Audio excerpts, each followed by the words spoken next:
Hello everybody, तुमच्या सर्वांचं आजच्या या सेशनमध्ये मी स्वागत करतो.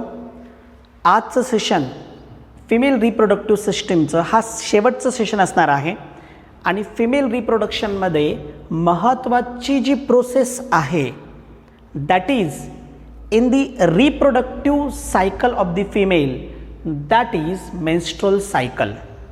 ठीक आहे. आता याच्या आधी एका लेक्चरमध्ये जेव्हा आपण ओव्हरीचं स्ट्रक्चर पाहत होतो तर तेव्हा मी तुम्हाला मेन्स्ट्रुअल सायकल इंट्रोड्यूस केली होती आणि कोणकोणते हार्मोन त्या ठिकाणी इन्व्हॉल्व आहे, काय चेंजेस होतात हे मी त्या ठिकाणी सांगितलेलं होतं. ते सुपरफिशियली होतं. ठीक आहे. आज आपण ॲक्च्युअल मेन्स्ट्रुअल सायकल कशा पद्धतीने होते ते आपण कम्प्लिटली पाहणार आहोत. ठीक आहे. सुरुवातीला मी थेरॉटिकली तुम्हाला मेन्स्ट्रुअल सायकल एक्सप्लेन करणार आहे आणि त्याच्यानंतर डायग्रामॅटिकली किंवा डायग्राम बेस्ड त्याचं एक्सप्लेनेशन मी करेल. तुम्ही मेन्स्ट्रुअल सायकल पाहत असताना किंवा स्टडी करत असताना या ठिकाणी 3 गोष्टी तुम्हाला लक्षात घ्यायच्या आहेत. एक तर हार्मोनल चेंजेस, जे काय हार्मोनल चेंजेस होत आहेत मेन्स्ट्रुअल सायकलमध्ये, हे हार्मोनल चेंजेस तुम्हाला लक्षात घ्यायचं आहे. Second thing, what are the changes occurs in to the ovary. ओव्हरीमध्ये काय चेंजेस होत आहेत, म्हणजे तुमच्या जर्म लेअरपासून तर मग Graafian follicle, not only the Graafian follicle, रप्चरपासून तर पुढे formation of the corpus albicans पर्यंत हे सगळे चेंजेस तुम्हाला लक्षात घ्यायचे आहेत. कोणत्या फेजला कशा पद्धतीचे चेंजेस होतात आणि lastly you have to understand the changes in the uterus. युटेरसमध्ये काय काय बदल होतात हे तुम्हाला पाहणं गरजेचं आहे. खरं तर मेन्स्ट्रुअल सायकल आपण त्यालाच म्हणतो की मेन्स्ट्रुअल सायकलमध्ये हे 3 चेंजेस होतात. एक तर हार्मोनल चेंजेस होतात, ओव्हॅरियन चेंजेस होतात आणि युटेराईन चेंजेस होतात. आपण सगळे पाहणार आहोत. मी आधी मेन्स्ट्रुअल सायकलचं थोडंसं बॅकग्राऊंड तुम्हाला क्लिअर करतो. ऑलरेडी आपण त्याचं स्टडी केलेलं आहे. Menstrual cycle, start of menstrual cycle is called as a menarche. okay, which will be start at puberty, means 12th to 14th age or the year age of the female. Okay, it will be end after 32 years about or average. Okay, so on the basis of that we can say that 45 to 50 years. So menopause, that is stop of menstrual cycle, that is up to 45 to 50 age. Okay, menstrual सायकलची सुरुवात puberty पासून होते आणि menstrual सायकलचं end हे एजच्या 45 किंवा 50व्या वर्षी पूर्ण होतं. After that and before that, म्हणजे before this the female is not reproductive and after this the female is not reproductive. Okay, आता आपण हेही स्टडी केलेलं आहे की प्रत्येक मेन्स्ट्रुअल सायकल एक ओवा फॉर्म करते. एक गोष्ट ध्यानात ठेवा, ओवा फॉर्मेशन सायमल्टेनियसली होत नाही. म्हणजे 2 ओव्हरीज आहेत, तुम्ही असं विचार करशाल 2 ओव्हरीज आहेत आणि दोन्ही ओव्हरीजमध्ये ओवा फॉर्मेशन होईल, नाही, असं होत नाही. ओवा फॉर्मेशन कोणत्याही एकाच ओव्हरीमध्ये होतं आणि एट अ टाइम एकच ओवा फॉर्म केला जातो. एक्सेप्शनल केस असते, एक्सेप्शनल कंडिशनमध्ये 2 ओवा फॉर्म करून दोन्ही ओवा फर्टिलाइज होतात आणि त्यावेळेस ट्विन्स फॉर्म होते. ही एक्सेप्शनल कंडिशन असेल, परंतु normally at a time single ओव्हरीमध्ये ओवा फॉर्मेशन केला जातो. ठीक आहे. तर मेन्स्ट्रुअल सायकलचे स्टार्ट आणि एंड आपण या ठिकाणी बघितलेलं आहे. मेन्स्ट्रुअल सायकल होण्याचं कारण बॉडीमध्ये काय आहे, तर main cause of menstrual cycle that is hormone FSH and LH. हे 2 कॉजेस आहेत हार्मोनचे. हे 2 महत्त्वाचे हार्मोन्स आहेत जे मेन्स्ट्रुअल सायकलसाठी कारणीभूत आहेत. आता हे दोन्ही हार्मोन सिक्रेट केलं जातं बाय पिच्युटरी ग्लँड. ओके, आणि पिच्युटरी ग्लँडला कंट्रोल करणारा जो पार्ट आहे तुमच्या ब्रेनचा दॅट इज अन हायपोथॅलॅमस. हा तुमचा ब्रेनचा महत्त्वाचा पार्ट जो पिच्युटरी ग्लँडला कंट्रोल करतो आणि पिच्युटरी ग्लँडमध्ये अँटिरियर पिच्युटरी काय करतो, FSH आणि LH सिक्रेट करतो. हे FSH आणि LH तुमचं मेन्स्ट्रुअल कंट्रोल करतो. Is it clear? तर हे झालं about the background. Now menstrual cycle divided into 3 phases. त्याच्या बिफोर ॲव्हरेज मेन्स्ट्रुअल सायकलची जे डेज आहेत it is about 28 days. Okay, मग काहींमध्ये 22 आणि काहींमध्ये 32 ही असू शकतात. म्हणजे ॲक्च्युअल ॲव्हरेज रेंज जी आहे ती 22 to 32 आहे. ही रेंज आहे 22 to 32. काहींमध्ये नॉर्मली 22 डेजची सायकल असू शकते, काहींमध्ये 32 डेजपर्यंत पण जाऊ शकते. म्हणजे पहा, मेन्स्ट्रुअल सायकल स्टॉप होणे एक कंडिशन मेनोपॉज असते. मेन्स्ट्रुअल सायकल स्टॉप होणे एक कंडिशन काय आहे? मेनोपॉज असते. मेन्स्ट्रुअल सायकल स्टॉप असणे दुसरी एक कंडिशन आहे प्रेग्नन्सी. म्हणजे if woman become pregnant then at that time the menstrual cycle will be stop. त्या केसमध्ये मेन्स्ट्रुअल सायकल काय होते? स्टॉप होते. मग जर समजा 28 डेज होऊन गेलेत आणि तरी मेन्स्ट्रुअल सायकल स्टॉप झालेलं नाही, तर it not means that the lady or woman is pregnant. Because in some female may be the menstrual cycle extends up to 32 days. Okay, so after 32 you can check the whether it is pregnancy or not. Okay, so this is about the days. So these days are divided into 3 phases. हे days 3 phases मध्ये divide केले गेलेत. हे कशा पद्धतीने divide झालेत? तर there are 3 phases of menstrual cycle. One is that is the bleeding phase. We called it menstrual phase. ज्या फेजने मेन्स्ट्रुअल सायकल ओळखली जाते. Then another one is follicular phase. For that purpose FSH and LH both are required. And third one is ovulatory phase. Sorry, by mistake मी तुम्हाला 3 phases सांगितले, actually 5 phases आहे. Sorry, actually 5 नाही 4 phases आहेत. मी परत mistake केली. किती आहेत? 4 फेजेस. मग पहिली मेन्स्ट्रुअल फेज, दुसरी फॉलिक्युलर फेज, तिसरी ovulatory phase and fourth one is secretory or luteal phase. असे 4 फेजेस या ठिकाणी मेन्स्ट्रुअल सायकलचे आहेत. आपण प्रत्येक फेज ही 1 by 1 पाहूया. ठीक आहे, तर यामध्ये आपण पहिली फेज पाहूया, that is an menstrual phase. मी तुम्हाला आधीच सांगितलंय की सुरुवातीला मी थेरॉटिकली एक्सप्लेन करेल आणि मग नंतर मी काय करेल, त्याला डायग्रामॅटिकली एक्सप्लेन करणार आहे. थेरॉटिकली समजून घ्या त्याला. आता menstrual phase, this is also called as bleeding phase. या फेजला दुसरं नाव that is an bleeding phase. ठीक आहे, याला आणखीन एक नाव दिलं जातं menses. Menses because the blood and the dead matter that is cellular debris is comes out from the vagina during the menstrual phase.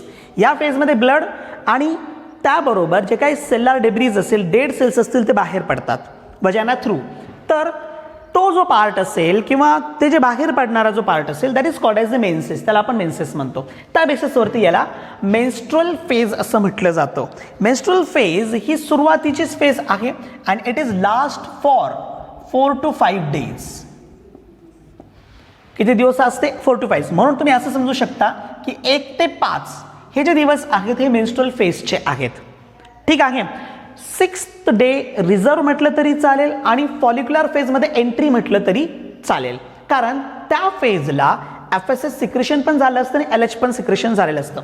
आता इथं काय कारण आहे ब्लिडिंग होण्याचं? काय कारण आहे ब्लिडिंग होण्याचं? आता याचं महत्त्वाचं कारण मी तुम्हाला लास्ट टाइम पण सांगितलं, इस्ट्रोजन अँड प्रोजेस्टेरॉन. इस्ट्रोजन आणि प्रोजेस्टेरॉन हे जे 2 हार्मोन आहेत, हे 2 हार्मोन युटेरसच्या सर्वात आतमध्ये असलेला लेयर, ज्याला आपण एंडोमेट्रियल लेयर म्हणतो.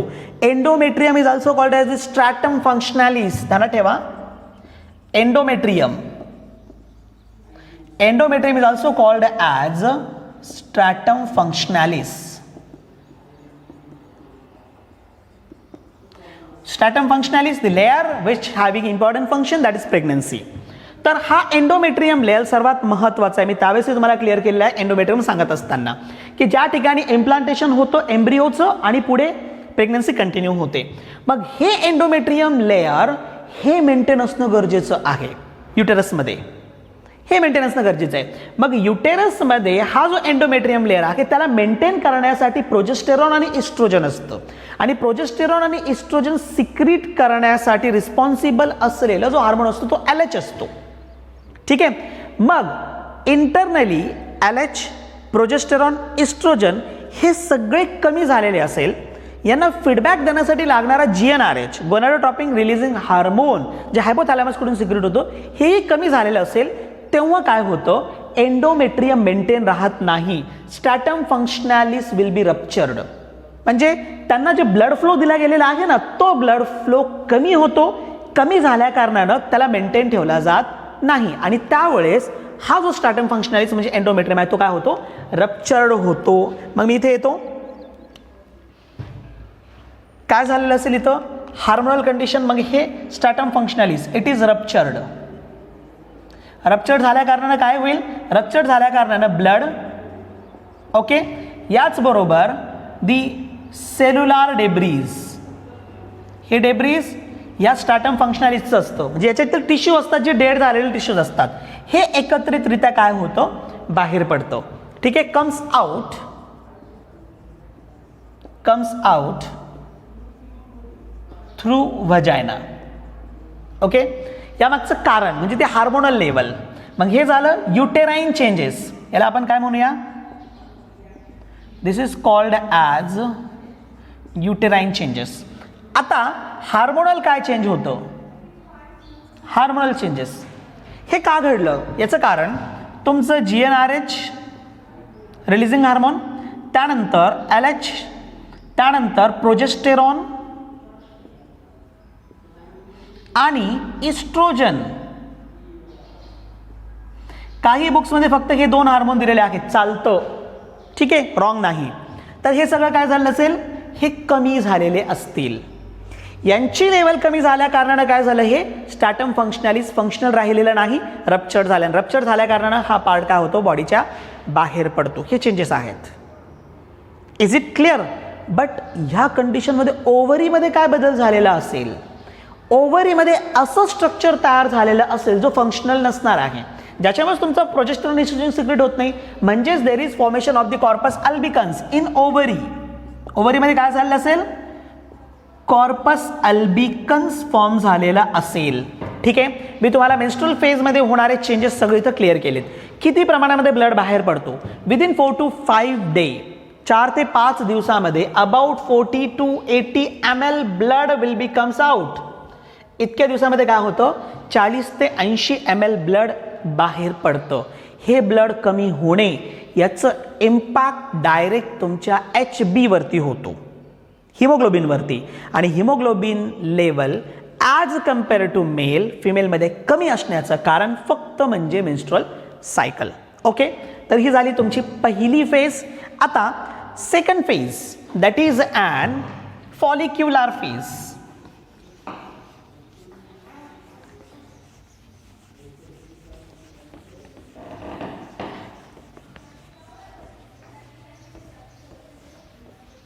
सिक्स्थ डे काय होतं, सिक्स्थ डेला इथे हे कमी झाल्या कारणानं पॉझिटिव्ह फीडबॅक मेकॅनिझम होतो. आता पॉझिटिव्ह फीडबॅक मेकॅनिझम म्हणजे काय, इथं काय होतं तर no positive, negative feedback mechanism आहे. हे कमी झाल्या कारणानं पिच्युटरी ग्लँडमधून gonadotropic hormone releasing hormone secrete होतो. पहा, दिस इज ॲन हायपोथॅलॅमस, हे तुमचं anterior pituitary, this is an posterior pituitary. हा हायपोथॅलॅमस, हायपोथॅलॅमस काय करेल, GnRH सिक्रेट करेल. ह्या GnRHमुळे तुमचं अँटेरियर पिच्युटरी, ध्यानात ठेवा पुस्तकामध्ये मे बी याला पोस्टेरियर म्हटलं जाऊ शकते, याला अँटेरियर, याला अँटेरियर, याला पोस्टेरियर, काही फरक पडत नाही. ठीक आहे, ज्या पद्धतीने फिगर दिली, याच्या मागची फिगर असेल तर उलटं असेल, पुढची असेल तर अशा पद्धतीने असेल. तर GnRH सिक्रेट झाल्या कारणानं हे जे आहेत कोण, anterior pituitary FSH and LH secrete करतो. ठीक आहे, म्हणजे याचा अर्थ GnRH ची लेवल पण वाढली, FSH ची पण लेवल वाढली आणि LH ची. परंतु LH लगेच सिक्रेट केलं जात नाही, ध्यानात ठेवा, लगेचच नाही. मग आता इथे काय झालं, इथे प्रोजेस्टेरॉन इस्ट्रोजन लेवल कमी झाल्या कारणानं यांची गरज आहे आता कुठे, इनसाइड द युटेरस. युटेरसमध्ये यांची गरज आहे. म्हणजे याच्यासाठी निगेटिव्ह फीडबॅक मेकॅनिझम दिला गेला की हे नाही आहे इथे, आता तुम्ही सिक्रेट करा. मग त्यावेळेस काय होईल, GnRH सिक्रेट होईल. त्या कारणामुळे FSH सिक्रेट केलं जाईल. FSH मुळे काय होईल, फॉलिक्युलर डेव्हलपमेंट सुरू होईल. Oestrogen is secreted by cells of granulosa of follicles. ध्यानात ठेवा, इस्ट्रोजन कोण सिक्रेट करतं, इस्ट्रोजन कुठेतरी लिहून ठेवा. Oestrogen is secreted by cells of granulosa, glandular आहेत ते, cells of granulosa of follicle. Ovarian फॉलिकलचे ग्रॅन्युलोसाचे जे सेल्स आहेत ते काय करतात, इस्ट्रोजन सिक्रेट करतात. म्हणजे फॉलिकल डेव्हलपमेंट गरजेची आहे. Is it clear. मग फॉलिक्युलर डेव्हलपमेंटसाठी तुम्हाला इथे लागतं FSH. FSH ची गरज आहे. मग आता इथं सेकंड फेज. सेकंड फेज मध्ये काय होईल इथं, दॅट इज फॉलिक्युलर फेज. याला आपण प्रोलिफरेटिव्ह फेज पण म्हणतो. This is also called as a proliferative phase. Proliferative phase का, मग हे जे प्रोलिफरेटिव्ह फेज आहे त्यामध्ये एंडोमेट्रियमचं प्रोलिफरेशन होतं. कारण एंडोमेट्रियमला मेंटेन केलं गेले, रिपेअर केलं गेलेलं आहे आणि रिपेअर करण्यासाठी लागणारे हार्मोन्स फॉलिकलकडून सिक्रेट केले गेलेले आहे. Is it clear. म्हणजे आधी फॉलिक्युलर फेजमध्ये काय होईल, फॉलिक्युलर डेव्हलपमेंट होईल आणि त्यांच्या थ्रू इस्ट्रोजन सिक्रेट केलं जाईल. तो इस्ट्रोजन रप्चर्ड एंडोमेट्रियम वॉल काय करेल, रिपेअर करण्याचं काम करेल. हे 6व्या दिवशीच केलं जातं. म्हणून पहिल्या 4 ते 5 दिवसामध्ये ब्लिडिंग होते आणि 6व्या दिवशी काय होते, ब्लिडिंग थांबली जाते. कधी कधी या फेजला 1 ते 6 दिवसापर्यंत पण म्हटलं जातं. ठीक आहे. आणि 7 पासून 14 पर्यंत जवळपास 8 दिवस. म्हणून म्हटलंय की 7 to 8 days cycle is and follicular phase. मग फॉलिक्युलर फेज कधी किती ते किती आहे, फ्रॉम 7th to 13th असं म्हणा, कारण 14th ओव्हुलेशन होतं. ठीक आहे. मग आता इथं काही ठिकाणी 7th दिलेले, काही ठिकाणी 6 दिले, दोन्ही पण बरोबर आहे. इथं तुम्ही 6th पण घेऊ शकता टू 13 पर्यंत. मग 7th म्हणताना काय केलं जातं, इनिशियल फेज ही मागे मेन्स्ट्रुअल फेजमध्ये टाकली जाते. तिथं end, at the end of menstrual cycle काय होतं, FSH वाढतं असं दाखवलं जातं. मी तसं करत नाहीये, मी 6 पासून पकडतोय. म्हणजे इथूनच आपण करूया. इथे काय होईल, इथं GnRH हार्मोनल चेंजेस पहा आणि FSH विल बी इन्क्रीजेस. काय होईल, GnRH आणि FSH काय होईल, इथं इन्क्रीज होईल. हे झाल्या कारणानं काय होईल, हे हार्मोनल लेवल आहे. हे झाल्यानं ओव्हरीमध्ये काय चेंजेस होतात, इनसाइड दी ओव्हरी. ओव्हरीमध्ये काय होतं, there is an follicular development. इथे काय होईल, follicular development. Follicular development, primordial फॉलिकलचं कन्व्हर्जन, प्रायमरी फॉलिकल, प्रायमरीचं कन्व्हर्जन, सेकंडरी फॉलिकल, सेकंडरीचं कन्व्हर्जन, मॅच्युअर्ड फॉलिकल. ओके. आता सेकंडरी फॉलिकलला मॅच्युअर्ड करायचं आहे, LH ची गरज आहे. ध्यानात ठेवा, सेकंडरी फॉलिकलला मॅच्युअर्ड करायचं म्हणून LH ची गरज आहे. ह्या पोझिशनला, म्हणजे ह्या पोझिशनला LH सिक्रेशन होतो जो वाढतो. कुठे, जेव्हा सेकंडरी फॉलिकल मॅच्युअर करायचं असेल. इवन मॅच्युअर्ड फॉलिकलला रप्चर करायचं कारण पुढे कॉर्पस लुटियम तयार करायचं, म्हणून सुद्धा LH ची गरज आहे. म्हणून ह्या फेजमध्ये LH सिक्रेशन होतं, पण लगेच होत नाही जोपर्यंत फॉलिक्युलर डेव्हलपमेंट होत नाही तोपर्यंत. ठीक आहे. मग प्रीमॉर्डियल, प्रायमरी, सेकंडरी, मॅच्युअर्ड फॉलिकल. इथे ओव्हारियन मध्ये बदल आहे. कुठे बदल आहे, हा ओव्हरीमध्ये बदल आहे. हे चेंजेस आहेत. आता होईल काय पुढे, व्हॉट हॅपन नेक्स्ट, युटेरस मध्ये होणारा बदल. युटेरस मध्ये काय बदल होतं, इनसाइड द युटेरस. युटेरस मध्ये तुमचं एंडोमेट्रियम आता काय झालेलं आहे, FSH मुळे फॉलिक्युलर डेव्हलपमेंट होते. एकदा की तुमचं प्रायमरी फॉलिकल फॉर्म झालं म्हणजे फॉलिक्युलर सेल काय करतात, इस्ट्रोजन सिक्रेशन करायला सुरुवात करतात. म्हणून आता आणखीन एक हार्मोन मी इथे वाढवलं, कोणतं, इस्ट्रोजन.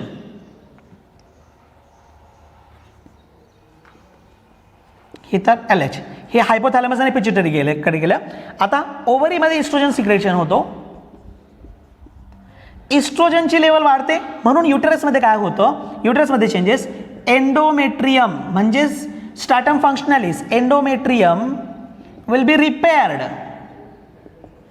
ओके. थिकनेस, याची जे थिकनेस आहे एंडोमेट्रियमची विल बी इन्क्रीज्ड. याची थिकनेस काय झालेली असेल, वाढलेली असेल. एंडोमेट्रियमची थिकनेस ही इन्क्रीज झालेली असेल. त्याच्यानंतर या व्यतिरिक्त लगेचच मी या ठिकाणी प्रोजेस्टेरॉन सिक्रेशन दाखवणार नाही जोपर्यंत ओव्हुलेशन होत नाही. ठीक आहे, म्हणून इथं प्रोजेस्टेरॉन दाखवायचंच नाही, इथे कोण दाखवायचं आहे, फक्त इस्ट्रोजन दाखवायचं आहे, प्रोजेस्टेरॉन दाखवायचा नाही. काही बुक्समध्ये प्रोजेस्टेरॉन दाखवलं गेलेलं आहे पण नाही आहे, संबंधच नाही आहे प्रोजेस्टेरॉन सिक्रेशनचं. कारण प्रोजेस्टेरॉनला सिक्रेशन कोण करणार आहे, तर कॉर्पस लुटियम करणार आहे. आणि कॉर्पस लुटियम जर प्रोजेस्टेरॉन सिक्रेट करायचं असेल तर जोपर्यंत कॉर्पस लुटियम फॉर्म होत नाही तोपर्यंत प्रोजेस्टेरॉन सिक्रेट होत नाही. ठीक आहे, hence here only estrogen secretion is there, and estrogen repaired the endometrium. Also he increases the thickness or it increases the thickness of the endometrium. हे एंडोमेट्रियमची थिकनेस वाढवेल. Is it clear? अब आता काय होईल, ब्लडिंग कम्प्लिटली बंद केलं जाईल आणि हे 6व्या-7व्या दिवसामध्येच होतं, 6 to 7 डेजमध्येच होतं. हे काय होतं, ब्लडिंग बंद होतं, प्रोलिफरेशन जे आहे तिथून पुढे होतं आणि हे चालतं 13th डे पर्यंत. हे प्रोलिफरेशन कधीपर्यंत झाले, 13 डे पर्यंत. Now ovary is ready for ovulation. Ovary ओव्हुलेशनसाठी रेडी झालेली आहे. याचं कारण मॅच्युअर्ड फॉलिकल तयार झाले आणि LH पीक लेवलला गेलेला आहे. At the end of proliferative phase the LH goes to the peak level, म्हणजे खूप वाढलाय, प्रमाण खूप वाढलेलं आहे. पुढे चला, LH इथे पीक लेवलला गेलाय, तुमचं FSH अजून सिक्रेशन चालू आहे. कशासाठी, फॉलिकलला मेंटेन ठेवण्यासाठी.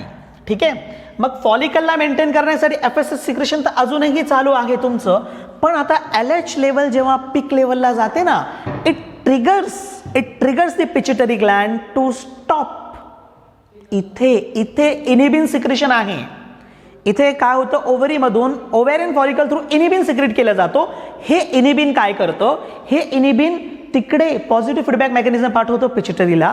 पिट्युटरी ग्लँड FSH सिक्रेशन करणं बंद करतं, ज्यामुळे आता तुमचं जो ग्राफियन फॉलिकल आहे तो मेंटेन राहणार नाही. LH त्यावरती ऍक्ट होतून त्याला रप्चर करून टाकतं. पीक लेवल ऑफ LH काय काय करतं. मग next is an ovulation phase. Ovulation release of the ova, त्याला आपण ओव्हुलेटरी फेज सुद्धा म्हणतो. मग हे कोणत्या दिवशी होतं, 14th डे ओनली. जर 28th डे सायकल असेल तर 14th डे. मग आता 14th डेला ओव्हुलेशन केलं जाईल. मग काय होतं ऍक्च्युली, इथं काय होईल, LH इन्क्रीज झालेलं असेल, तुमचं FSH आता कमी होतोय, ही हार्मोनल लेवल आहे. ओव्हरीमध्ये काय झालं, ओव्हरीमध्ये मॅच्युअर्ड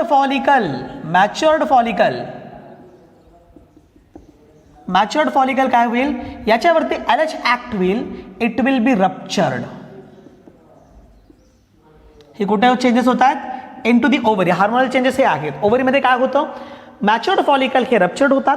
मॅच्युअर फॉलिकल रप्चर झाल्या कारणानं ओव्हा कम्स आउट. ओव्हा म्हणजे सेकंडरी उसाइड. सेकंडरी उसाइड काय होईल, मग इथून बाहेर पडेल. ओव्हा विल बी कम्स आउट. मग आता ओव्हा इथून बाहेर पडत असेल, ओव्हा जर समजा इथून बाहेर पडत असेल, it will B comes out. That is called as ovulation. एवढंच इथे होतं, एवढंच होतो. तिकडे कुठे, युटेरसमध्ये काय चेंजेस होतील, जास्त चेंजेस युटेरसमध्ये नाहीये. इस्ट्रोजन लेवल आता कमी होणार आहे, कारण काय झालंय, मॅच्युअर्ड फॉलिकल रप्चर झालंय. आणि मॅच्युअर्ड फॉलिकल रप्चर झाल्या कारणानं इस्ट्रोजन जो सिक्रेट करत होता तो गेला, बरोबर ना. म्हणजे आफ्टर रप्चर्ड, हे रप्चर्ड झाल्यानंतर काय होतं, इस्ट्रोजन विल बी लोअर. इथे इस्ट्रोजन कमी होईल, पण कधी, हे रप्चर्ड झाल्यानंतर. म्हणून मोस्टली आपण इथे हार्मोनल कंडिशनमध्ये त्याला दाखवत नाही. ठीक आहे, पण आता एंडोमेट्रियमची थिकनेस तुमची काय झालेली आहे, बऱ्यापैकी इन्क्रीज झालेली असेल ओव्हुलेशनमध्ये. नाव ओवा बाहेर पडलेला आहे. आता ओवा बाहेर पडल्यानंतर काय,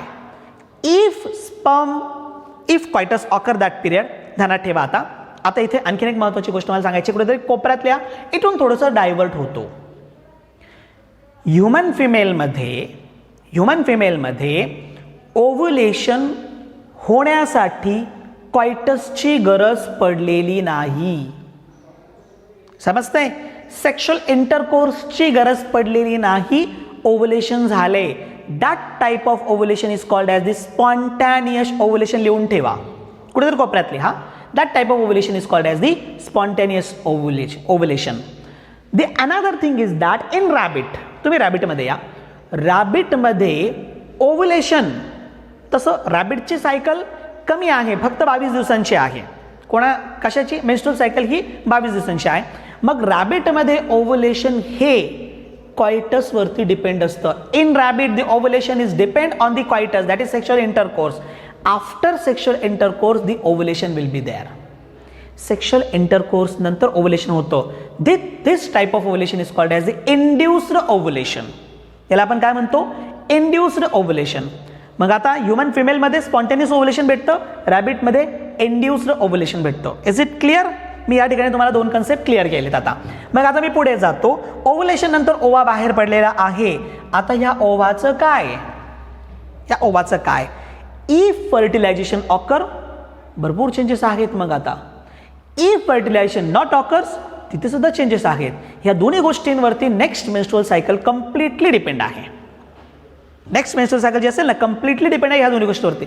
जर फर्टिलायझेशन झालं, एम्ब्रिओ फॉर्म झाला, एम्ब्रिओ नंतर इम्प्लांट होईल एंडोमेट्रियममध्ये, प्रेग्नन्सी स्टार्ट होईल.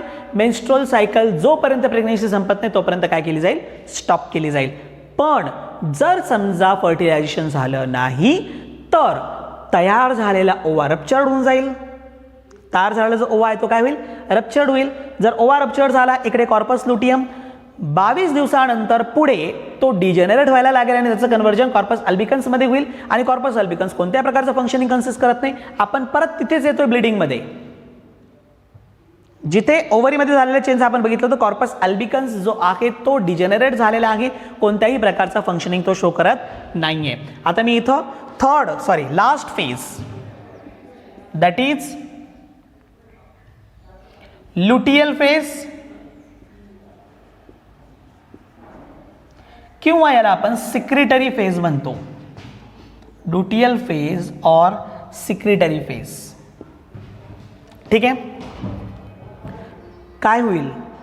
ऍक्च्युली आपण लुटियल म्हणण्याचं कारण कॉर्पस लुटियम फॉर्म होतो आणि लुटिनायझिंग हार्मोनचं काम आहे. लुटिनायझिंग हार्मोन जो आहे तो पीक लेवलला गेलेला आहे. काय झालं? लुटिनायझिंग हार्मोन हा पीक लेवलला गेलेला आहे. लुटिनायझिंग हार्मोन पीक लेवलला गेल्या कारणानं या ठिकाणी काय होईल? तो रप्चर्ड फॉलिकल वरती ऍक्ट होईल. ठीक आहे, समजते तुम्हाला या ठिकाणी? हे पहा, मी तुम्हाला इथं क्लिअर केलंय. ओव्हुलेशन झालंय. आता रप्चर्ड फॉलिकल पण आहे. ह्या रप्चर्ड फॉलिकल वरती काय होईल? ह्या फेजमध्ये LH पीक लेवलला गेलेलं आहे तुमचं. ठीक आहे. FSH आता कमी झालंय ऑलरेडी. इस्ट्रोजन पण काय झालंय? कमी झालेलं आहे. पण ओव्हरीमध्ये LH will be act on ruptured follicle. काय होईल? LH हा रप्चर्ड फॉलिकल वरती ऍक्ट होईल. Ruptured follicle converts to corpus luteum, yellow body. कारण लुटिनायझिंग हार्मोन याच्यावरती ऍक्ट झाला आणि त्याने कॉर्पस लुटियम फॉर्म केला. दिस कॉर्पस लुटियम, आता फॉर्म झाला जो कॉर्पस लुटियम आहे, हा फॉर्म झाला कॉर्पस लुटियम प्रोजेस्टेरॉन सिक्रिशन करेल. The corpus luteum start the secretion of the progesterone. Hence hormonal level, progesterone level वाढली.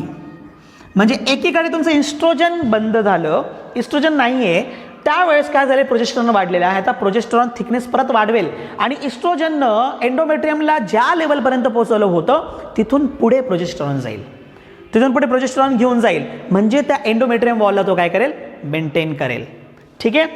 हे झालं रप्चर्ड फॉलिकलचं कन्व्हर्जन LHच्या through.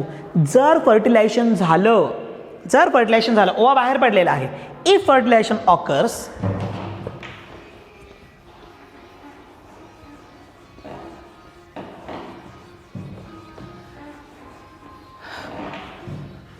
see here, if fertilization occurs,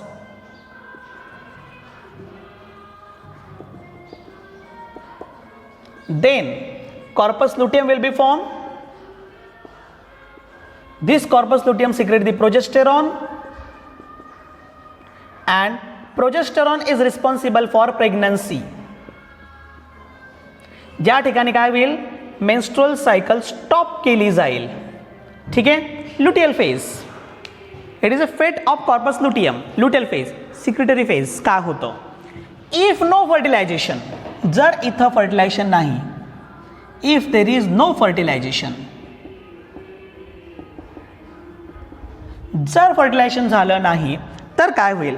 fertilisation न झाल्या कारणानं तुमचा जो कॉर्पस लुटियम आहे, कारण आता एक गोष्ट या ठिकाणी ध्यानात ठेवा तुम्ही, तुमचा जो कॉर्पस लुटियम आहे LH प्रेझेन्स नसल्या कारणानं नो फर्टिलायझेशन आणि LH तो पीक लेवलला गेला होता. पीक लेवलला गेल्या कारणानं काय होईल? आता पॉझिटिव्ह फीडबॅक मेकॅनिझम जाईल, ज्याच्यामुळे LH सिक्रेशन बंद होईल. LH सिक्रेशन काय केलं जाईल? बंद होईल. LH सिक्रेशन जर समजा बंद झालं तर काय होईल या ठिकाणी? मग इथं नो फर्टिलायझेशन, LH लो झालं, कॉर्पस लुटियम काय होईल? Corpus luteum will be degenerate. हे डिजेनरेट होईल. कॉर्पस लुटियम जर डिजेनरेट झालं तर कॉर्पस अल्बिकन फॉर्म होईल. कॉर्पस अल्बिकन्स, आणि कॉर्पस अल्बिकन्स जर फॉर्म झाला तर नो फंक्शन. इथे कोणत्याही प्रकारचं फंक्शन नाही. कंडिशन काय झालेली असेल मग तुमची? आता तुमचं LH पण कमी झालेलं असेल, तुमचं FSH पण कमी झालेलं असेल, तुमचं प्रोजेस्टेरॉन, बरोबर ना, ते पण कमी होईल. याचं कारण कॉर्पस लुटियम प्रोजेस्टेरॉन सिक्रेशन करत होता, परंतु तो काय झाला? आता डिजेनरेट झाला. डिजेनरेट झाल्या कारणानं प्रोजेस्टेरॉन लेवल आता कमी झाली, रप्चर झाला, डिजेनरेट झाला, कॉर्पस अल्बिकन्स फॉर्म झाला. कॉर्पस अल्बिकन्स कोणत्या प्रकारचं फंक्शन कन्सिस्ट करत नाही, म्हणून कॉर्पस लुटियम जो आहे तो रप्चर झाल्या कारणानं प्रोजेस्टेरॉन सिक्रेशन कमी झालं. प्रोजेस्टेरॉन लेवल कमी झाले, ऑलरेडी इस्ट्रोजन काय झालेलं आहे तुमचं? कमी झालेलं आहे. हे सगळे हार्मोन कमी झाल्या कारणानं आता ध्यानात आणा, तुम्ही नोट्स काढलेले असतील, तुम्ही आता कुठे जा? ब्लिडिंग फेजमध्ये जा. ब्लिडिंग फेजमध्ये आपण हार्मोनल लेवल काय बघितलेली आहे? ब्लिडिंग फेजमध्ये आपण हार्मोनल लेवल काय बघितलेली आहे? हीच बघितली ना ब्लिडिंग फेजमध्ये आपण, ही कंडिशन बघितलेली आहे आपण. याचा अर्थ काय झाला? आता एंडोमेट्रियम रप्चर व्हायला सुरुवात होईल, सायकल अगेन स्टार्ट्स. इकडे काय होतं? सायकल स्टॉप झाली होती, इकडे काय झालं? Cycle again starts. Is it clear? हे तुम्हाला समजतंय? मग या पद्धतीने मेन्स्ट्रुअल सायकल काय होईल? फ्लो केली जाईल. ठीक आहे, तर हे मी थेरॉटिकली तुम्हाला मेन्स्ट्रुअल सायकल आज या ठिकाणी सांगितलेलं आहे. आता मेन्स्ट्रुअल सायकल जर आपल्याला फिगर बेस्ड घ्यायची असेल तर त्यामध्ये तुम्हाला आणखीन चांगल्या पद्धतीने समजणार आहे. फिगर बेस्ड मेन्स्ट्रुअल सायकल आपण काय करणार आहोत? नेक्स्ट लेक्चरमध्ये पाहणार आहोत, कारण त्यालाही जवळपास 20 ते 25 मिनिटं जाणार आहेत. ठीक आहे, ते आपण नेक्स्ट लेक्चरमध्ये पाहूया. थँक्यू.